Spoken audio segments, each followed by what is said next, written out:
अथ उच्छिष्टगणपतिस्तोत्रम्। देव्युवाच नमामि देवं सकलार्थदं तं सुवर्णवर्णं भुजगोपवीतं गजाननं भास्करमेकदन्तं लम्बोदरं वारिभवासनं च केयूरिणं हारकिरीटजुष्टं चतुर्भुजं पाशवराभयानि श्रेणिं च हस्तं गणपं त्रिनेत्रं सचामरस्त्रियुगलेन युक्तं षडक्षरात्मानमदल्पभूषं मुनीश्वरैर्भार्गवपूर्वकैश्च संसेवितं देवमनाथकल्पं रूपं मनोज्ञं शरणं प्रपद्ये वेदान्तवेद्यं जगतामधीशं देवादिवन्द्यं सुकृतैकगम्यम् स्तम्भेरमास्यं ननु चन्द्रचूडं विनायकं तं शरणं प्रपद्ये भवाख्यदावा नलदह्यमानं भक्तं स्वकीयं परिषिञ्चते यः गण्डस्त्रुताम्भोभिरनन्यतुल्यं वन्दे गणेशं च तमोरिनेत्रं शिवस्य मौलावलोक्य चन्द्रं सुषुण्डया मुग्धतया स्वकीयं भग्नं विषाणं परिभाव्य चित्ते आकृष्टचन्द्रो गणपोऽवतान्नः पितुर्जटाजूटतटे सदैव भागीरथी तत्र कुतूहलेन विहर्तु कामः समहीन्द्रपुत्र्या निवारितः पातु सदा गजास्यः लम्बोदरो देवकुमारसङ्घे क्रीडन् कुमारं जितवान् निजेन करेण चोत्तोल्यननर्तरम्यं दन्तावलास्यो भयतः सपायात् आगत्य योर्चैर्हरिणाभिपद्यं ददर्श तत्रासुकरेण तच्च उद्धर्तुमिच्छन् विधिवादवाक्यम् मुमोच भूत्वा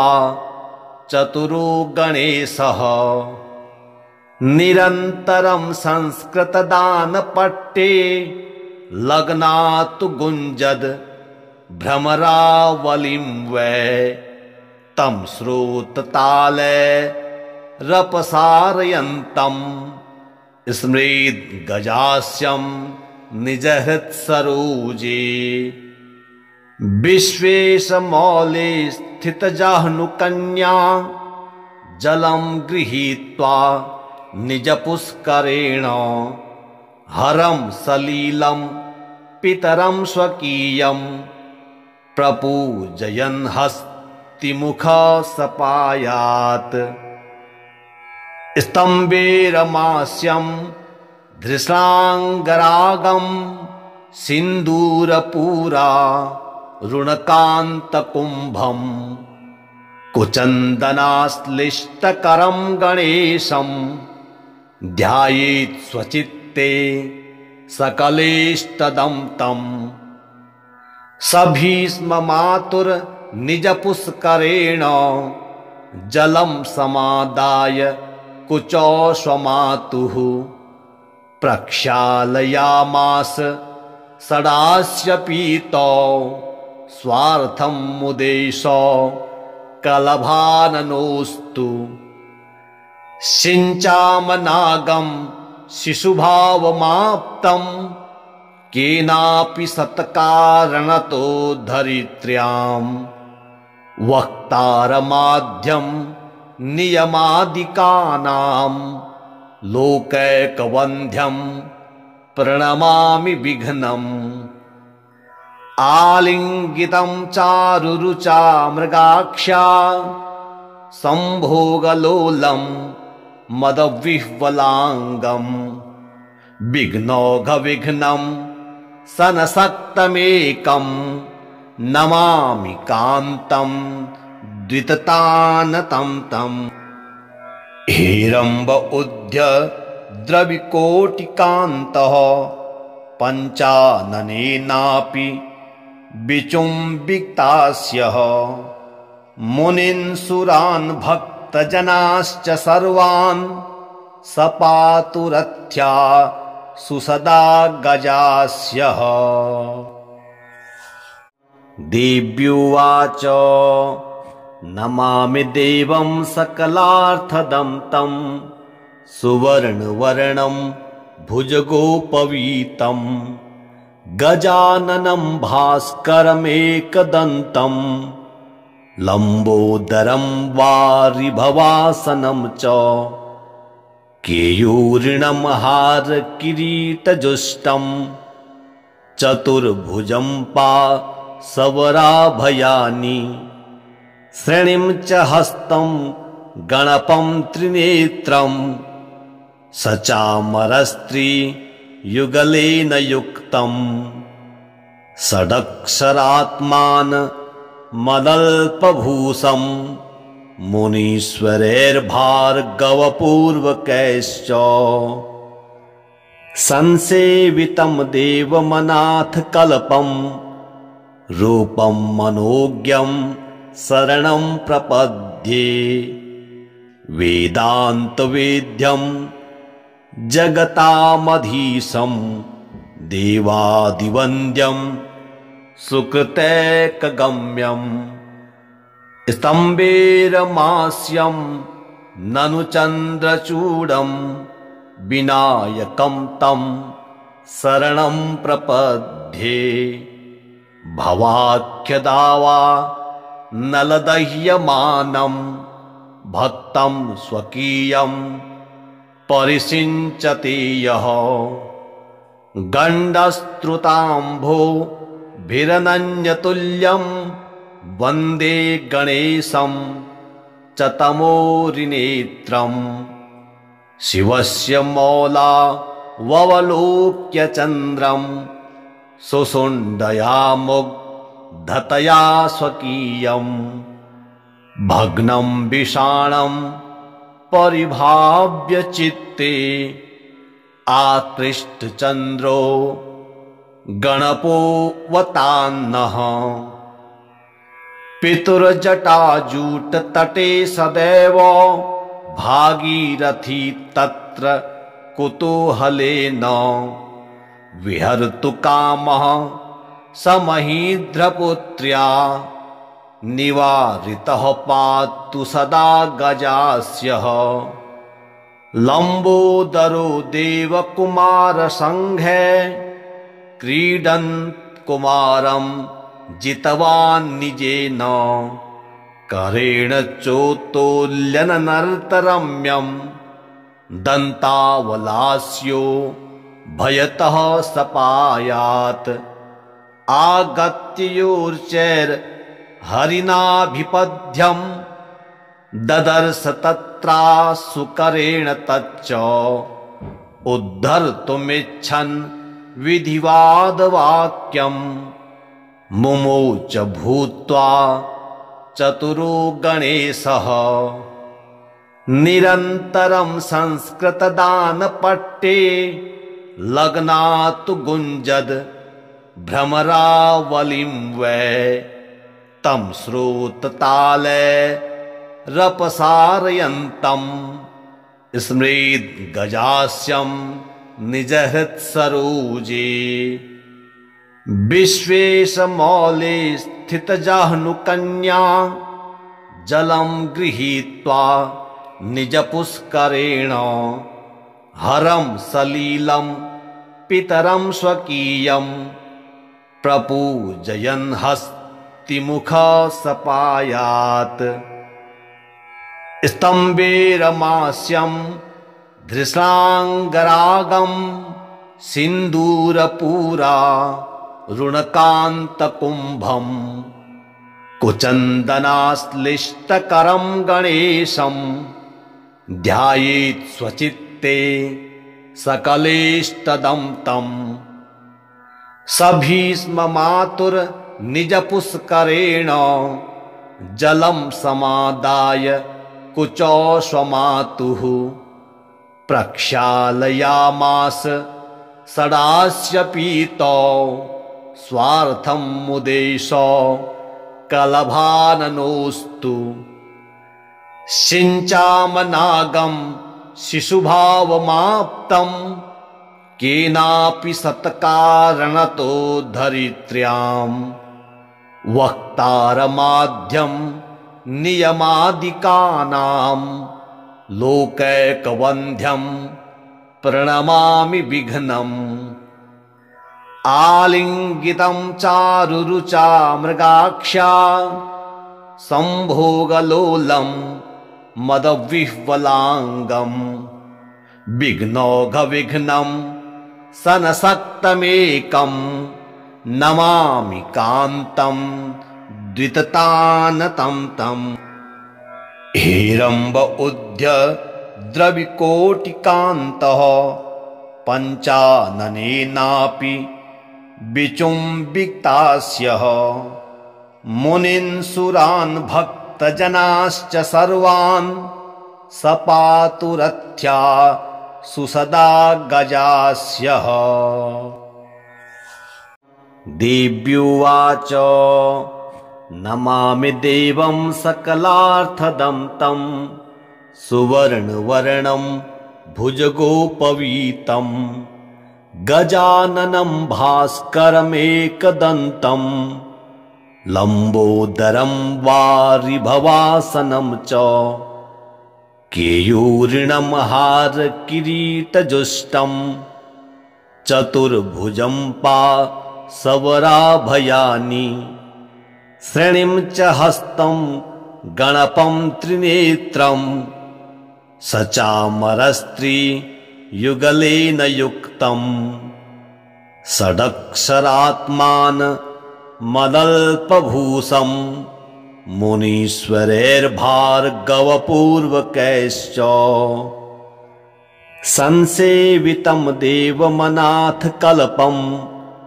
रूपं मनोज्ञं शरणं प्रपद्ये वेदान्तवेद्यं जगतामधीशं। देवादिवन्द्यं सुकृतैकगम्यं। स्तम्भेरमास्यं ननु चन्द्रचूडं विनायकं तं शरणं प्रपद्ये। भवाख्यदावा नलदह्यमानं भक्तं स्वकीयं परिषिञ्चति यः। गण्डस्त्रुताम्भोभिरनन्यतुल्यं वन्दे गणेशं च तमोरिनेत्रं। शिवस्य मौलावलोक्य चन्द्रं सुषुण्डयामुग्धतया स्वकीयं। भग्नं विषाणं परिभाव्य चित्ते आकृष्टचन्द्रो गणपोऽवतान्नः। पितुर्जटाजूटतटे सदैव भागीरथी तत्र कुतूहलेन। विहर्तु कामः समहीन्द्रपुत्र्या निवारितः पातु सदा गजास्यः। लम्बोदरो देवकुमारसङ्घे क्रीडन् कुमारं जितवान् निजेन। करेण चोत्तोल्यननर्तरम्यं दन्तावलास्यो भयतः सपायात्। आगत्योर्चैर्हरिणाभिपद्यम् ददर्श तत्रासुकरेण तच्च उद्धर्तुमिच्छन् विधिवादवाक्यम् मुमुच भूत्वा चतुरो गणेशः निरन्तरं संस्कृतदानपट्टे लग्नात् गुञ्जद् भ्रमरावलिं वै तं श्रोतताले रपसारयन्तं स्मृत् गजास्यं निजहृत्सरोजे विश्वेशमौले स्थितजाह्नुकन्या जलं गृहीत्वा निजपुष्करेण हरं सलीलं पितरं स्वकीयं प्रपूजयन् हस्तिमुखसपायात् स्तम्भेरमास्यं धृष्णाङ्गरागं सिन्दूरपूरा ऋणकान्तकुम्भं कुचन्दनाश्लिष्टकरं गणेशं ध्यायेत् स्वचित्ते सकलेष्टदं तम् सभीष्ममातुर्निजपुष्करेण जलं समादाय कुचोष्वमातुः प्रक्षालयामास षडास्य पीतौ स्वार्थं मुदेशो कलभाननोस्तु सिञ्चामनागं शिशुभावमाप्तं केनापि सत्कारणतो धरित्र्यां वक्तारमाध्यं नियमादिकानां लोकैकवन्ध्यं प्रणमामि विघ्नम् आलिङ्गितं चारुरुचा मृगाक्षा संभोगलोलं मदविह्वलाङ्गं विघ्नौघविघ्नं सनसक्तमेकं नमामि कान्तं द्विततानतं तं हेरम्ब उद्य द्रविकोटिकान्तः पञ्चाननेनापि विचुम्बितास्यः मुनीन् सुरान् भक्तजनाश्च सर्वान् सपातुरथ्या सुसदा गजास्यः देव्युवाच नमामि देवं सकलार्थदं तं सुवर्णवर्णं भुजगोपवीतं गजाननं भास्करमेकदन्तं लम्बोदरं वारिभवासनं च केयूरिणं हारकिरीटजुष्टं चतुर्भुजं पाशवराभयानि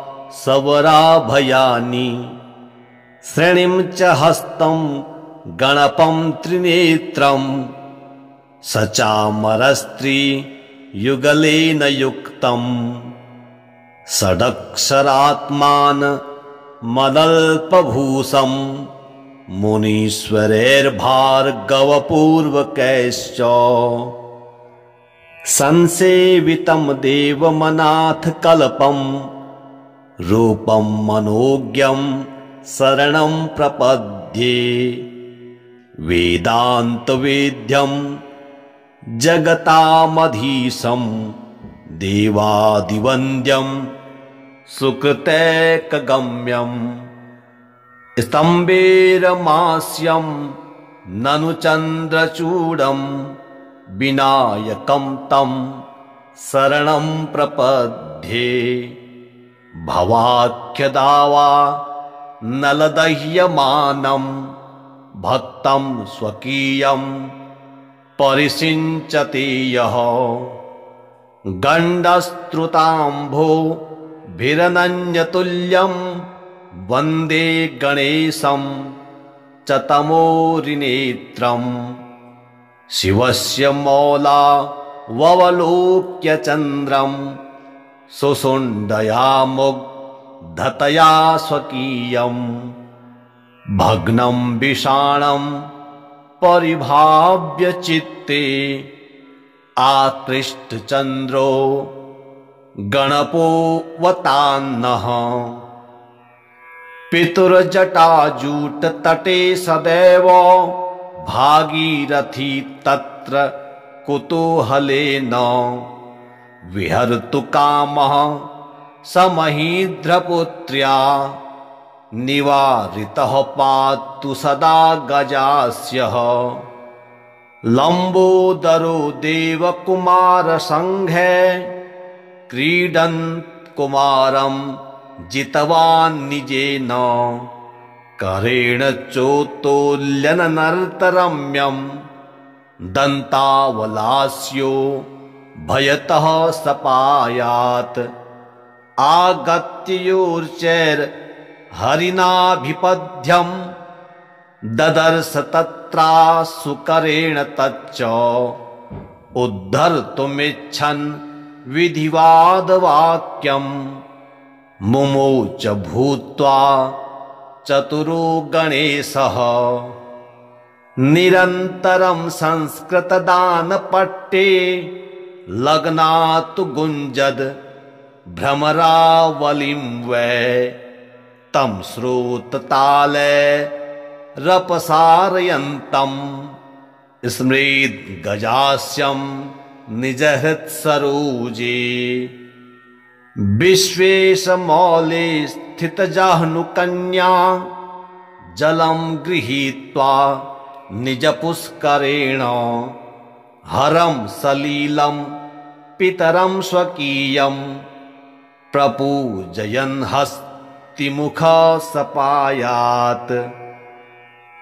स्तम्भे रमास्यं धृष्णाङ्गरागं सिन्दूरपूरा ऋणकान्तकुम्भं कुचन्दनाश्लिष्टकरं गणेशं ध्यायेत् स्वचित्ते सकलेष्टदं तं सभीष्ममातुर्निजपुष्करेण जलं समादाय कुचोष्वमातुः प्रक्षालयामास षडास्य पीतौ स्वार्थं मुदेशो कलभाननोस्तु सिञ्चामनागं शिशुभावमाप्तं केनापि सत्कारणतो धरित्र्याम् वक्तारमाध्यं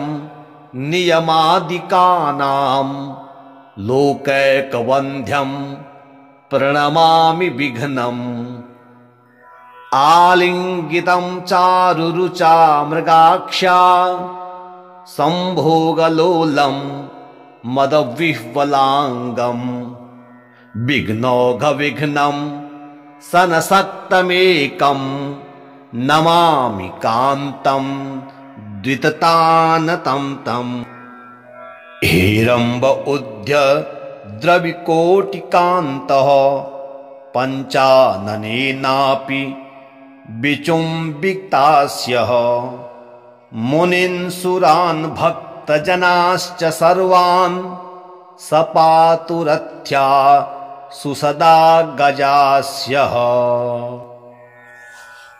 देव्युवाच नमामि देवं सकलार्थदं तं सुवर्णवर्णं भुजगोपवीतं गजाननं भास्करमेकदन्तं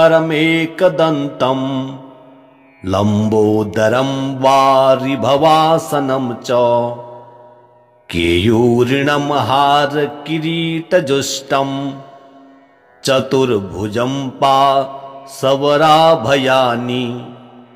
श्रेणिं च हस्तं गणपं त्रिनेत्रं सचामरस्त्रियुगलेन युक्तं षडक्षरात्मान् मदल्पभूषं मुनीश्वरैर्भार्गवपूर्वकैश्च संसेवितं देवमनाथकल्पं रूपं मनोज्ञं शरणं प्रपद्ये। वेदान्तवेद्यं जगतामधीशं देवादिवन्द्यं सुकृतैकगम्यं। स्तम्भेरमास्यं ननु चन्द्रचूडं विनायकं तं शरणं प्रपद्ये। भवाख्यदावा नलदह्यमानं भक्तं स्वकीयं परिषिञ्चति यः। गण्डस्त्रुताम्भोभिरनन्यतुल्यं वन्दे गणेशं च तमोरिनेत्रम्। शिवस्य मौलावलोक्य चन्द्रं सुषुण्डया मुग्धतया स्वकीयम्। भग्नं विषाणं परिभाव्य चित्ते आकृष्टचन्द्रो गणपोऽवतान्नः।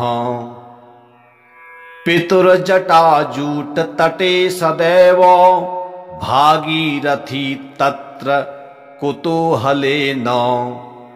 विहर्तु कामः समहीध्रपुत्र्या निवारितः पातु सदा गजास्यः। लम्बोदरो देवकुमारसङ्घे क्रीडन् कुमारं जितवान् निजेन। करेण चोत्तोल्यननर्तरम्यं दन्तावलास्यो भयतः सपायात्। आगत्य योर्चैर्हरिणाभिपद्यं ददर्श तत्रासुकरेण तच्च। उद्धर्तुमिच्छन् विधिवादवाक्यं मुमोच भूत्वा चतुरो गणेशः। निरन्तरं संस्कृतदानपट्टे लग्नातु गुञ्जद् भ्रमरावलिं वै। तं श्रोततालैरपसारयन्तं स्मृत् गजास्यं निजहृत्सरोजे।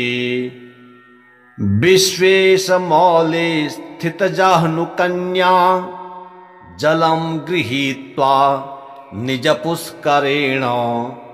हरं सलीलं पितरं स्वकीयं प्रपूजयन् हस्तिमुखसपायात्। स्तम्भेरमास्यं धृष्णाङ्गरागं सिन्दूरपूरा ऋणकान्तकुम्भं। कुचन्दनाश्लिष्टकरं गणेशं ध्यायेत् स्वचित्ते सकलेष्टदं तम्। स भीष्ममातुर्निजपुष्करेण जलं समादाय कुचोष्वमातुः। प्रक्षालयामास षडास्य पीतौ स्वार्थं मुदेशौ कलभाननोऽस्तु। सिञ्चामनागं शिशुभावमाप्तं केनापि सत्कारणतो धरित्र्यां। वक्तारमाध्यं नियमादिकानां लोकैकवन्ध्यं प्रणमामि विघ्नम्। आलिङ्गितं चारुरुचा मृगाक्षा संभोगलोलं मदविह्वलाङ्गं। विघ्नौघविघ्नं सनसक्तमेकं नमामि कान्तं द्विततानतं तं। हेरम्ब उद्य द्रविकोटिकान्तः पञ्चाननेनापि विचुम्बितास्यः। मुनीन् सुरान् भक्तजनाश्च सर्वान् सपातु रथ्या सुसदा गजास्यः।